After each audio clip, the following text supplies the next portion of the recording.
Hello, everybody. Hello. Welcome to my In Conversation With for this week. I am here live with Marie, Marie Sommerville. We are going to be talking not network marketing this time. Marie is not a network marketer. Oh, goodness me.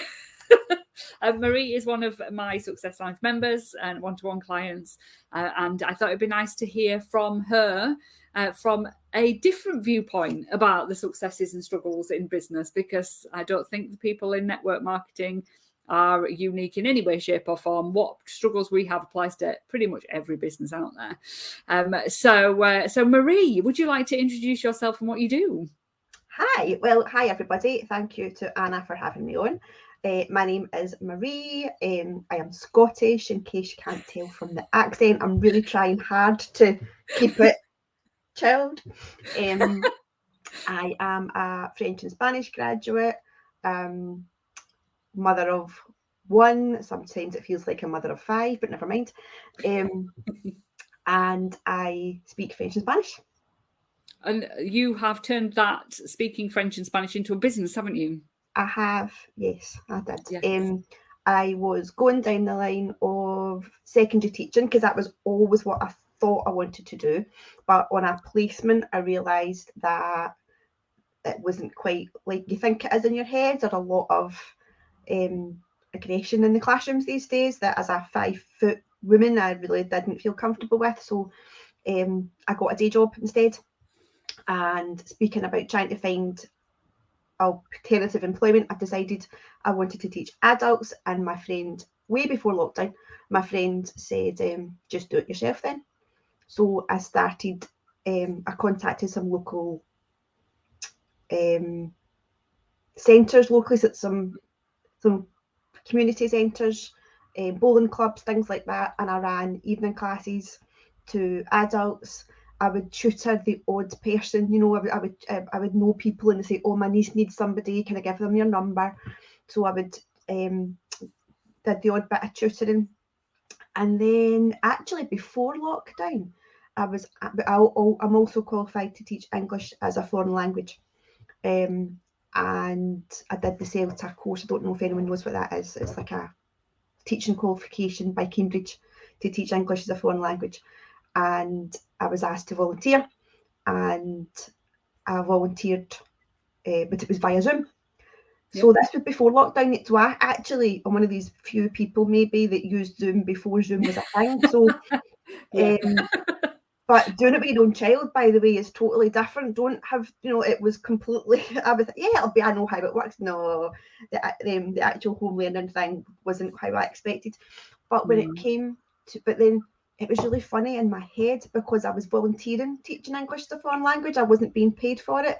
And it was kind of lockdown that made me think, well, wait a minute, if I'm volunteering, I'm doing English as a foreign language, and I'm homeschooling my child and have Pat Vits on team, why don't I do this?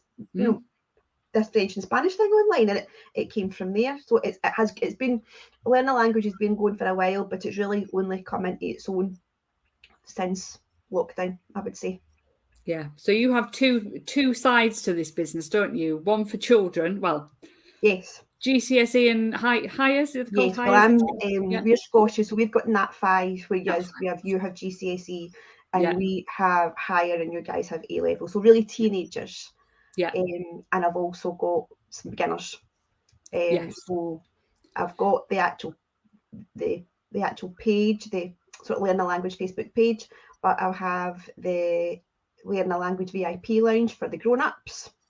Yeah. For And those I've people also, who want to be able to actually speak the language when they go on holiday.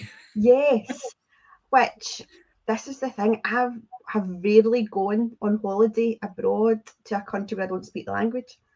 And we went to Portugal recently with the family for them to play golf.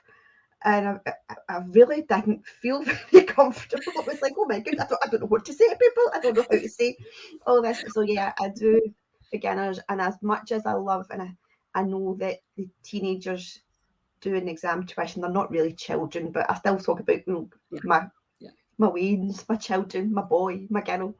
But there is something really fun about doing the beginners with adults because it's all centred around holidays. It's a 6-week course, and it goes from when you touch down in the airport to when you get to your accommodation to when you want to order your favourite drink to you want to order your pizza without olives or whatever like that. And there's no two groups are the same. And the class dynamics really fun. Sometimes you get married couples who come and they'll maybe want to sit together or maybe they want to sit totally apart. I ran a beginner's class before lockdown, and it turned out that I knew loads of the people in the course, but I didn't know it was them. They didn't know it was me, and it was like my friend's mum or my colleague's friend, and it wasn't actually people I knew directly. It was kind of like one person removed. And my friend's mum was in the course, and I was like, "Your husband not with you?" She said, "No, we would just argue." She said, "I'll just tell him what I learned because I'll be right." So, I love it. Yeah, that's true. Oh, brilliant. So you set up this business. I presume you were, well, if you're anything like me, super passionate about what you can offer and the impact you can have. What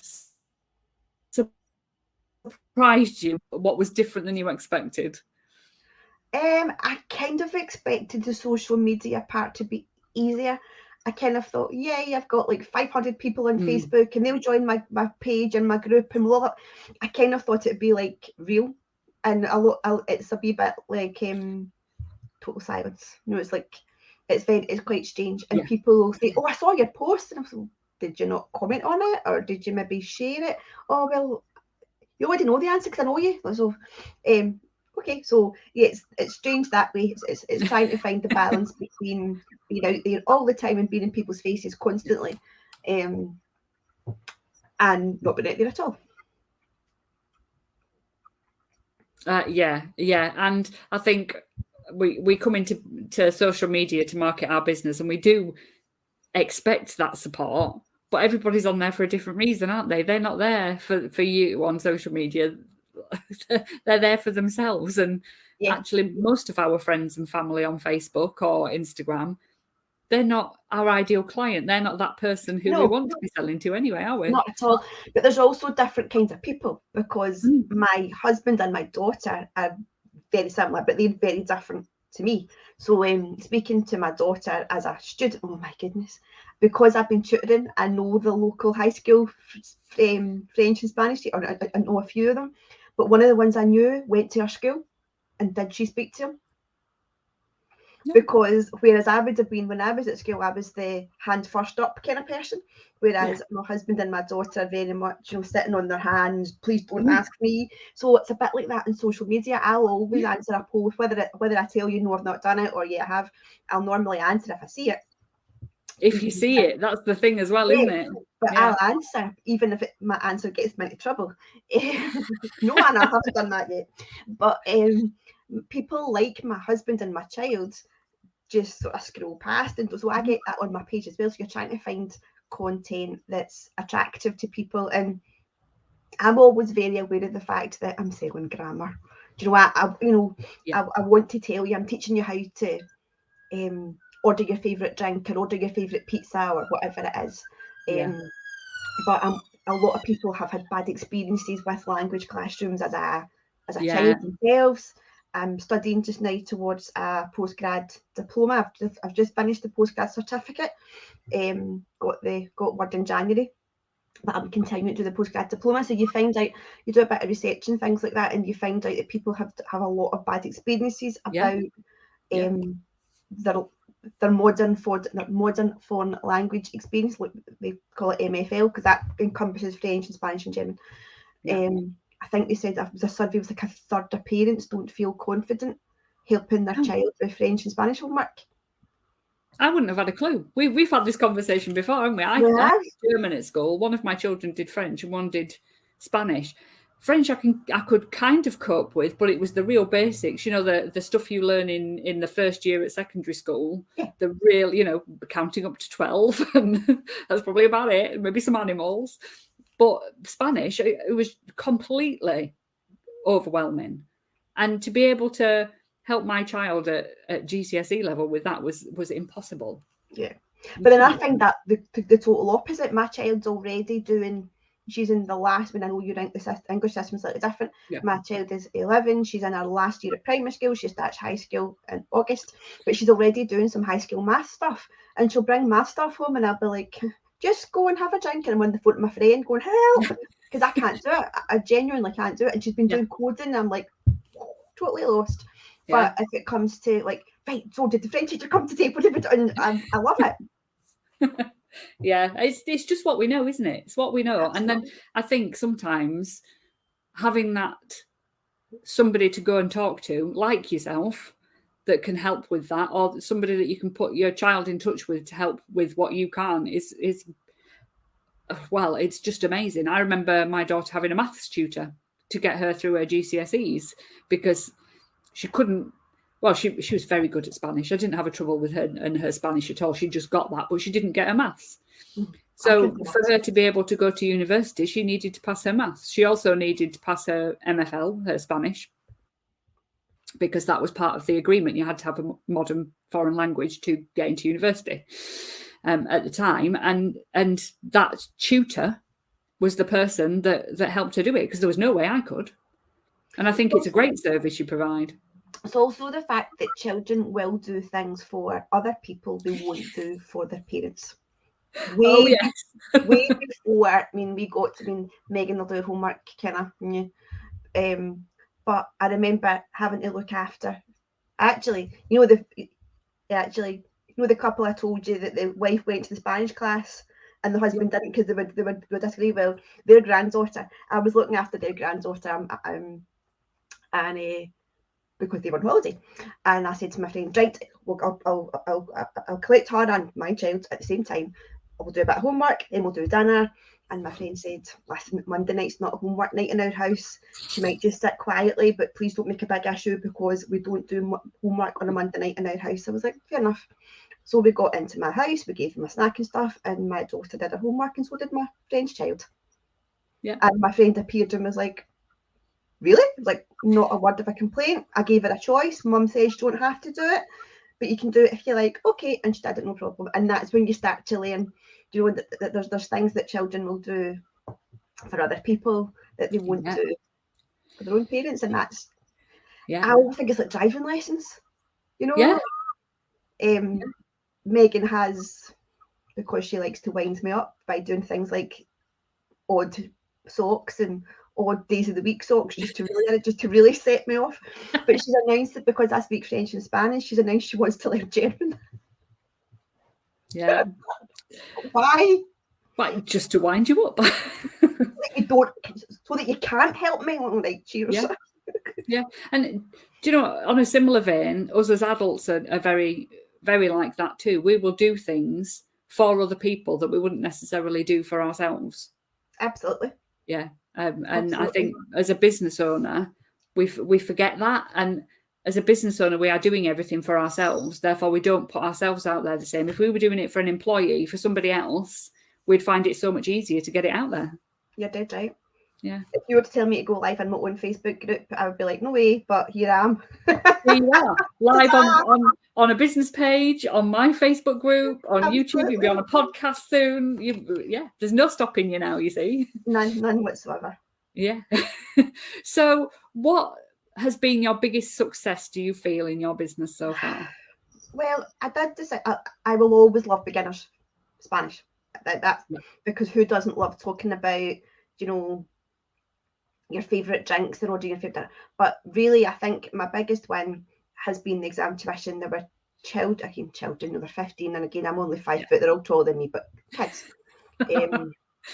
The Scottish word is wane, and a lot of people don't like that or don't know what that is. So I'm saying children, but I use the term loosely. But a lot of the kids had missed out during lockdown, and I was being asked to help. And they had 2 students, could not have been more opposite. The girl was very academically clever, like your daughter, but lacked a lot of confidence, partly just her nature and partly lockdown, and she needed help with her speaking exam, and that's what we did. And we had a bit of a chat afterwards. Obviously, I would speak to her. It was on Zoom, it was during the lockdown. Our mum was expecting, so even when the rules were not quite as strict, we still continued on Zoom because our mum was expecting and she was wanting to keep everybody safe, especially our mum. So we had Zooms, we had video calls, we practiced, we rehearsed what we would say. She wrote it all out, we read it all out, and we would rehearse it. And you have to ask questions. I don't know about the exams down for GCSE, but after the children students do a presentation, a pre-prepared presentation, they are asked questions. So I would be the teacher, and I would pretend to be her, and she'd ask questions, everything. And she became so confident, and we would have voice memos back and forward where she was sending me a presentation, and it was just brilliant. And then I had the boy who I knew his mum and stuff like that. His mum's my daughter's golf teacher, and again, big bloke, big tall, you know, and I'm saying, and we used to laugh and things like that. But he struggled academically. He was crashing Spanish, and he'd obviously missed a lot through lockdown, and I had to teach him like how to sentences and how to tenses and all the grammar stuff. And I'm saying, like, come on, I know that, do this. And I taught him the tenses he needed to do the sentences. And then when the first one really was when he was sending me the voice memos of his presentation, I was getting all emotional because this is like the culmination. And I'm saying it's like the circle of life, and he's like, yeah, whatever. But it's all this grammar and the language I've spoken that we've taught you. You're now doing these sentences and you're adding things on and everything. But the biggest win was exam result day. I obviously still have a day job, and I was sitting, and it was a day I was in the office. I could not get out of working in the office this particular day, and the exam results came through, and both kids got an A. And I was sitting in the office with the tears streaming down my face because, and particularly, I kind of knew the girl would do well. I knew she would really do well. I was delighted she got an A, but it wasn't a huge surprise. But oh my goodness, the boy. I couldn't have, honestly, I was just, and I'm texting my friend saying, I'm sitting in the office crying. She's, I'm crying too. I was like, yeah, but it's not actually mine. So I was on a high for days after that. Oh, I bet. It was amazing. So what big plans have you got then for your business going forward? Going forward, I'm still doing the postgrad. I'm doing the diploma, but which is kind of eating up more time than I realised. But I want to continue. I want to branch out. To do group classes. I'm a wee bit more nervous of group classes because you will have a bit. Hoping there won't be a crowd control element, but I feel as if there are. I think there'll be better engagement. I think sometimes when you ask one-to-one, so what your presentation is to be on holidays. What did you do on holiday? And when you're one-on-one, sometimes you find their shoes become really interesting, and only because I knew the two tutees I had, I knew their mums, so I could kind of, well, your mum's Facebook page said you did this, so things like that. So I wouldn't, if it was a complete stranger, I wouldn't have that. So I'm hoping to do group classes next academic year. I'm going to be running adult beginners classes after Easter, but my big thing is to go more. I should graduate next year, January 2025, I think, if I got that right. So the plan is to start ramping up the business again. Next academic year. So yeah, I'll do the beginners for the adults from between Easter and the summer, have the summer off, and then once I recover from the shock of my baby starting high school, we'll start academic year 2023 into 2024. Yeah, oh, exciting. So last question for you, and I ask this every single time. What is the one tip that you would like to share for the other business owners that are out there listening to this today? That's a tricky one. I would say don't be scared to do it. That sounds really silly, but just don't be scared. There's things I'll say to you in the group, and I'll say, and whether it's a business or whether you're going to Spain. When I remember that woman that was in the Spanish class, years before that, she'd found out she was gluten intolerant, and she said to message me on Facebook, said, could you tell me how to say I'm gluten intolerant? So I sent her a little voice memo to say, soy tengo alergia al gluten. So she would just practice that, and just don't be frightened to do it, whether it's starting up a business, whether it's putting yourself out there, says me on a Zoom alive at 20 past 11 on a Monday morning, but or trying to speak the language. See, when you go, they just love it. Yeah. When you go, we went to Spain on holiday with my in-laws, and I was on the down low, I wasn't saying much, and it was a mother and daughter were doing the tour, and between each other they said something about what's the English word for iglesia, and I just went church. But, and and because of that, I then got to do a bit of translation and stuff. But they loved it, and you tend to find your drinks get slightly, you're bigger and your portion slightly larger, but you just have so much fun and you meet more people than you ever would.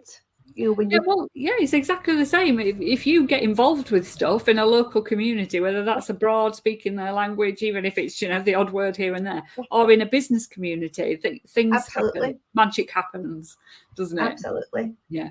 Thank you so much for being my guest today. Would you like to just tell everybody where they can find you on social media before we disappear? You can find me on Facebook at the Learn a Language VIP Lounge. Brilliant. Fantastic. I'll make sure you put your links below, won't you? And I'll make sure people can find you. And thank you so much for being my guest this morning. Thank you for having me. I'll speak to you later. Right, bye. Bye.